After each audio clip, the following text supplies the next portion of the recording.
کیونکہ انبیاء کے ماننے والے کمزور لوگ پہلے ہوتے ہیں. تو ما نراک اتبعک الا الذین هم اراذلنا بادی الرأی وما نرى لنا علیکم من فضل بل نظنکم کاذبین. یہ کیا کمی کمین تمہارے ساتھ ہیں تو تیرے پیچھے چل کے ہمیں کیا ملے گا. جب عدی بن حاتم رضی اللہ تعالیٰ عنہ اپنی بہن کی دعوت دینے پر مدینے پہنچے تو آپ کو دیکھا ایک گلی میں ایک عورت نے آپ کا ہاتھ پکڑا ہوا تھا اور آپ سے باتیں کر رہی تھی. تو کہنے لگے یہ تو میرے دل میں آ گیا کہ یہ بادشاہ نہیں ہے، بادشاہ ہوتا تو یہ اس طرح گلی میں ایک عورت اس کا ہاتھ پکڑ کے نہ کھڑی ہوتی. آپ سے ملا، آپ اس کو لے کر آئے اور اپنا سرہانہ پیش کیا، اس کو سرانے پہ بٹھایا، خود نیچے بیٹھے. کہنے کہ پھر یہ دوسری بات میرے ذہن میں آئی کہ یہ بادشاہ نہیں ہے، بادشاہ ہوتا تو نیچے نہ بیٹھتا.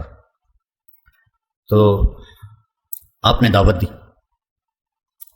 تو انہوں نے کہا انی علی دین، میں بھی ایک دین والا ہوں. تو آپ نے فرمایا لعلک یمنعک من الدخول فیہ انک تراہ اتبعہ ضعفۃ من الناس ومن لا قدرۃ لہم وقد رمتہم العرب. سمجھ گئے نا؟ یہ پتہ نہیں کتنے سالوں کے بعد میں یہ حدیث میرے ذہن میں آئی ہے، تو عربی ٹھیک پڑھی ہے میں نے اس کی. اچھا، تو وہ خاموش ہو گئے. پھر فرمایا لعلک یمنعک من الدخول فیہ ما ترى من قلۃ عددہم وکثرۃ عدوہم ولعلک یمنعک من الدخول فیہ انک ترى ان السلطان فی غیرہم. تو عدی کہنے لگے میں تو ہل گیا کہ یہی باتیں میرے اندر تھی، کیونکہ اس نے کسریٰ اور قیصر کے جاہ و جلال دیکھے تھے، اور کسریٰ بھی خسرو پرویز جس جیسے بادشاہ دنیا میں بہت کم آئے. تو پھر آپ نے فرمایا کہ عدی واللہ، پہلے کہنے لگے رأیت الحیرہ، کہنے لگے دیکھا تو نہیں سنا ہے. فرمانے لگے تخرج الضعینۃ منہا فی حلیہا وحللہا وتطوف بیت اللہ وحدہا ولا تخاف علی نفسہا احد. تو عدی کہنے لگے میں نے قلت فی نفسی فأین دعار بنی طی الذین سعروا البلاد. میرے قبیلے کے بدماشوں سے کیسے بچے گی وہ جنہوں نے پورے عرب میں آگ لگا رکھی. تو ان کے قبیلے کے سب سے بڑے بدماش تھے رافع بن عمیرہ. تو یہ بیچ میں ایک بات آ گئی تو اس کو بڑھا رہا ہوں. جب یرموک کے میدان میں خالد بن ولید رضی اللہ تعالیٰ عنہ نے فرمایا کہ باہان جو ان کا امیر تھا رومی فوج کا، اس نے کہا کہ 9 دن یہ جنگ چلتی رہی تھی، 9ویں دن فیصلہ ہوا تھا کہ آج ایسا کرو تم عرب نکلو. غساسنہ اور تغلب یہ 2 قبیلے عرب میں محروم رہے اسلام سے، بنو تغلب اور بنو غسان. تو تم ان کے مقابلے میں جاؤ، لوہا لوہے کو کاٹے. تو حضرت خالد بن ولید کو پتہ چلا تو انہوں نے فرمایا بھائی مجھے 60 آدمی دے دو، میں ان کا مقابلہ. پہلے 30 کہا تو ابو سفیان فرمانے لگے کہ اجد ام حزل. تو کہنے لگے جبار فی الجاہلیہ و خوار فی الاسلام. تو وہ کہنے لگے یہ خواری اور جباری کی بات نہیں ہے، دانش مندی کی بات کر رہا ہوں کہ بہت فرق ہے، تم نے زیادہ ہی جذبہ جوش دکھانا ہے تو 60 تو کرو. اب ابو سفیان کہہ رہا ہے 60 تو کرو. تو ابو عبیدہ کہنے لگے کہ وہ امیر تھے، کہنے لگے یہ ابو سفیان ٹھیک کہہ رہا ہے، 60 ہونے چاہیے کم از کم. کن لوگوں کا انتخاب کرو گے؟ یہ تمہارے ذمہ ہے. کم اس لشکر میں ایسے لوگوں کو جانتا ہوں کہ جب وہ اللہ کے سامنے ایسے ہاتھ اٹھاتے ہیں تو ان کے ہاتھ کبھی خالی نہیں آتے. تو انہوں نے فرمایا پھر چن لو. تو انہوں نے سب سے جو پہلا نام لیا وہ تھا عین فضل بن العباس، اور دوسرا نام لیا عین عمرو التمیمی، اور تیسرا نام لیا عین رافع بن عمیرہ الطائی، جو بنو طے کا سب سے بڑا بدماش تھا. اس کے بارے میں خالد بن ولید یہ فرما رہے ہیں کہ یہ ان لوگوں میں سے ہے جب ایسے کرتا ہے خالی نہیں آتا. کبھی ہم بھی تم میں بھی چاہت تھی، کبھی ہم بھی تم میں بھی راہ تھی، کبھی ہم بھی تم بھی تھے آشنا، تمہیں یاد ہو کہ نہ یاد ہو۔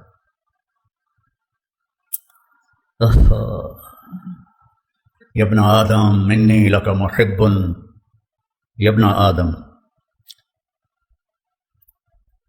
یا ایھا الذین آمنوا نہیں، یا ابن آدم انی لک محب فبحقی علیک کن لی محبا۔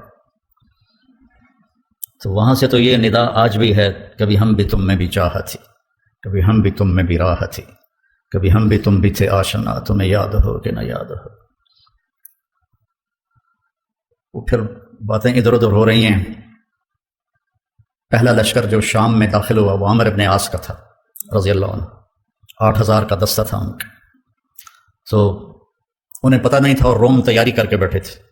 وہ 1,00,000 کا لشکر، جرجیس ان کا سردار تھا، انہوں نے دفعتاً حملہ کیا، اور 1,00,000 اور 8,000، تو انہوں نے ان کو چاروں طرف سے گھیر لیا۔ تو واصلہ بن اسقر رضی اللہ تعالیٰ عنہ، یہ اصحاب صفہ میں سے تھے پہلے، وہ کہتے ہیں کہ ہمیں رجز بھول گئے۔ عرب لڑائی میں جو شعر پڑھتے تھے انہیں رجز کہتے تھے، لیکن ہمیں رجز بھول گئے، اور ہم نے سمجھا ہا ہن المحشر اليوم، آج یہیں ہماری قبریں بنیں گی۔ اور ما کان قولنا الا ان یا رب محمد انصر امت محمد، ہم سب کی زبانوں پر ایک بول تھا، یا رب محمد انصر امت محمد۔ وہ بیت اللہ کی 40 منٹ کی دعائیں نہیں تھیں، وہ 30 لاکھ کے مجمع کی آہ و بکا نہیں تھی، ایک لفظ یا رب محمد انصر امت محمد۔ عبداللہ بن عمر بھی اس لشکر میں تھے۔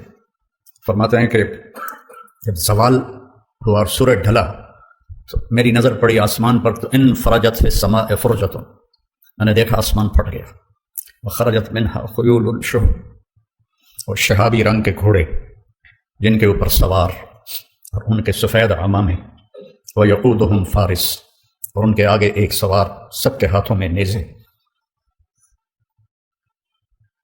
اور وہ کہہ رہا تھا ابشروا یا امت محمد فقد اتاکم اللہ بالنصر۔ غزہ کے لیے کتنی دعائیں ہو رہی ہیں، وہ کتنے معصوم بچے ذبح ہو گئے، کتنے بوڑھے جو شہید ہو گئے وہ تو مزے میں چلے گئے، لیکن جو زخمی ہو گئے، معذور ہو گئے، ماں باپ مر گئے، خیموں میں پڑے۔ ابشروا یا امت محمد فقد اتاکم اللہ بالنصر، اے امت محمد تمہیں بشارت، تمہارا رب تمہاری مدد کے لیے آ گیا۔ یہ جو میں کہتا ہوں نا دعا میں یا اللہ آ جا، یہ میرے ذہن میں ایسے ہی واقعات گھومتے ہیں، تو پھر میں کہتا ہوں شاید میرے پکارنے پر بھی آ جائے، اس کے بغیر تو کام نہیں چلے گا۔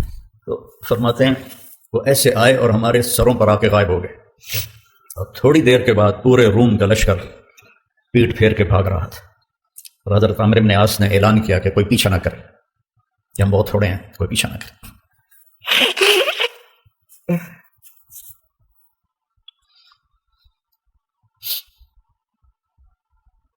تھے ہمیں یہ کہ تیرے مار کا آ رہا ہوں، خشکیوں میں کبھی لڑتے کبھی دریاؤں میں، دی اذانیں کبھی یورپ کے کلیساؤں میں، کبھی افریقہ کے تپتے ہوئے صحراؤں میں، شان آنکھوں میں نجستی تھی جہانداروں کی، کلمہ پڑھتے تھے ہم چھاؤں میں تلواروں کی، تجھ سے سرکش ہوا کوئی تو بگڑ جاتے تھے، تیغ کیا چیز ہم توپ سے لڑ جاتے تھے، نقش توحید کا ہر دل میں بٹھایا ہم نے، زیر خنجر بھی یہ پیغام سنایا ہم، دشت و دشت ہیں دریا بھی نہ چھوڑے ہم نے، بحر ظلمات میں دوڑا دیے گھوڑے ہم۔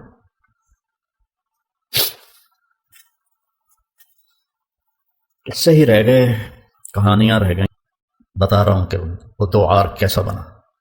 ایک واقعہ اور یاد آ گیا، جب یرموک میں سارے اکٹھے ہو گئے روم، تو حضرت خالد اور ایاز بن غنم یہ عراق میں لڑ رہے تھے، دو لشکر۔ تو حضرت ابوبکر صدیق نے خالد بن ولید سے فرمایا کہ تم فوراً شام پہنچو اور وہاں لشکر کی کمان سنبھالو۔ تو ایک صحرا تھا، 1 ہفتے کا سفر، دوسرا راستہ جو تھا چلتا ہوا وہ 21 دن کا تھا۔ تو خالد بن ولید نے فرمایا کہ میں صحرا پار کروں گا۔ تو سب نے کہا ہلاک ہو جائیں گے۔ کہنے لگے جس لشکر میں رافع بن عمیرہ ہو وہ ہلاک نہیں ہوتا، جس لشکر میں رافع ابن عمیرہ وہ ہلاک نہیں پار کر گئے۔ پھر آپ نے فرمایا یا عدی واللہ لتفتحن کنوز کسریٰ، تو عدی نے تو کسریٰ کا جاہ و جلال دیکھا تھا اور مدینے کے فقراء دیکھ رہا تھا، صحابہ صفا، تو وہ ہضم نہ ہوا، کہنے لگے اکسریٰ بن ہرمز، کس کسریٰ کی بات کر رہے ہو؟ روٹی کے ٹکڑے کو بھی کسریٰ کہتے ہیں، کس کی بات کر رہے ہو؟ اکسریٰ بن ہرمز، ہرمز کا بیٹا کسریٰ؟ ہم نے کہا ہاں نعم کسریٰ بن ہرمز وانت منہم، تو ان میں ہوگا جو فتح کریں گے۔ حضرت عمر کے زمانے میں جب قصر ابیض کا گھیرا کیا تو عدی بن حاتم نے کہا اللہ اکبر صدق اللہ ورسولہ۔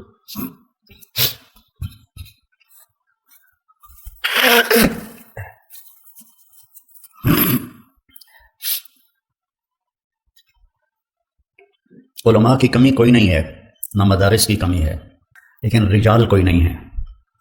اس میں مدارس بانجھ ہیں، خانقاہیں بانجھ ہیں، تبلیغ بانجھ ہے، زوال کا شکار ہیں بری طرح۔ تو ایک ڈیوٹی سمجھ کے کرنا کہ مجھے سبق پڑھانا ہے، تو وہ سوچ بہت حقیر ہے جو آگے منتقل ہوگی۔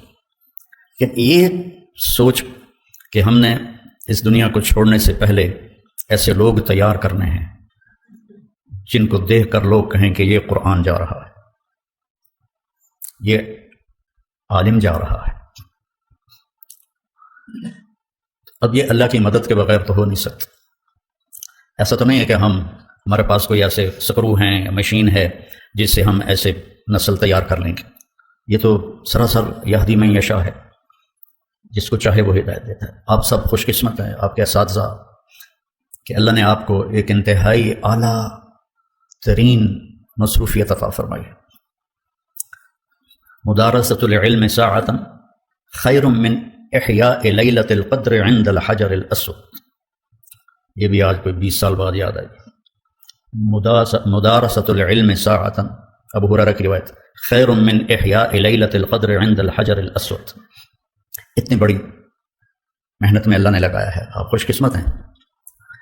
لیکن ایک رواجی طرز پہ چل کے زندگی گزار دینا اور ایک ایسا کچھ کرنا کہ کچھ آدمی کر کے جائے۔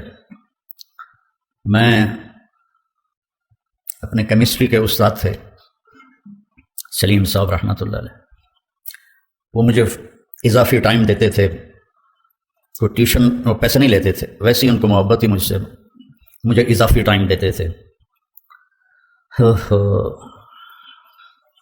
تو اس دن میں نے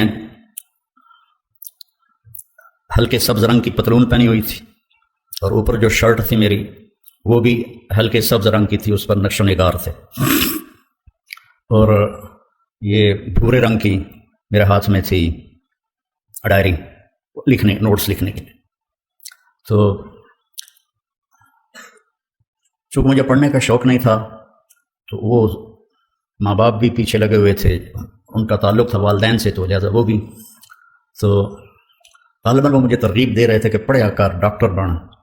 تو میں اٹھ رہا تھا، تو اٹھتے اٹھتے میں وہاں تک پہنچا جہاں یہ کیمرہ ہے، تو میں نے پیچھے مڑ کے کہا استاد جی سر، ان کو سر کہتے تھے، سر دنیا میں ایک دفعہ آئے ہیں، کوئی ایسا کام کر کے جائیں کہ دنیا یاد رکھے، مطلب ڈاکٹر تو بہت پھر رہے ہیں۔ تو ان دنوں راشد منہاس تھے ایک پائلٹ، جنہوں نے وہ بنگالی 71 میں طیارے کو اغوا کر کے لے جا رہا تھا، تو انہوں نے اس کے اوپر جمپ مارا تو وہ طیارہ گرا، وہ شہید ہو گیا، تو ان کو نشان حیدر ملا۔ 21-22 سال ان کی عمر تھی۔ تو وہ پنجابی میں کہنے لگے اوے راشد منہاس کوئی کوئی ہوندا ہے، یہ ان کا لہجہ تھا، اوے راشد منہاس کوئی کوئی ہوندا ہے۔ تو میں ایک دم مایوسی میں چلا گیا، میں نے کہا یہ تو ٹھیک کہہ رہے ہیں، میرا تو کام گانے سننا، فلمیں دیکھنا، فضولیات لا، یعنی تو راشد منہاس تو کوئی کوئی ہوتا ہے۔ تو اللہ تعالیٰ میں پتہ نہیں کسی کی دعا لگی یا اللہ نے اپنا فضل فرمایا، اسی کا فضل ہے۔ اللہ تعالیٰ نے ایسا میرے ساتھ نظام چلایا کہ میں قیامت تک بھی سجدے میں پڑا رہوں تو اس کا حق ادا نہیں ہو سکتا۔ تو ہم نے ایک نسل تیار کرنی ہے جن کا اللہ سے تعلق مضبوط ہو اور ان کا قرآن سے تعلق مضبوط ہو، جن کا اللہ کے نبی کے ساتھ تعلق مضبوط ہو، جو قرآن پر اپنا زور لگانے والے ہوں۔ بلاد ہند میں قرآن پر بہت زیادتی ہوئی، صرف فقہ۔ قرآن تبرکاً ہوتا ہے، حدیث بھی تحنیف کے لیے ہوتی ہے، وہ بھی تبرکاً ہوتی ہیں۔ وہ لوگ وہ نوجوان جو اللہ کے سامنے کھڑے ہوں تو اللہ بھی کہے خدا بندے سے خود پوچھے بتا تیری رضا کیا ہے، میرا بندہ بول کیا چاہتا ہے۔ لوگوں کو ہدایت کے نشان بنا کے چھوڑے۔ مولوی بنانا کیا مشکل، تم سارے مولوی بیٹھے، ہم سارے مولوی بیٹھے، لیکن کوئی نسل تیار کرنا اس کے لیے فالتو کام کرنا پڑتا ہے۔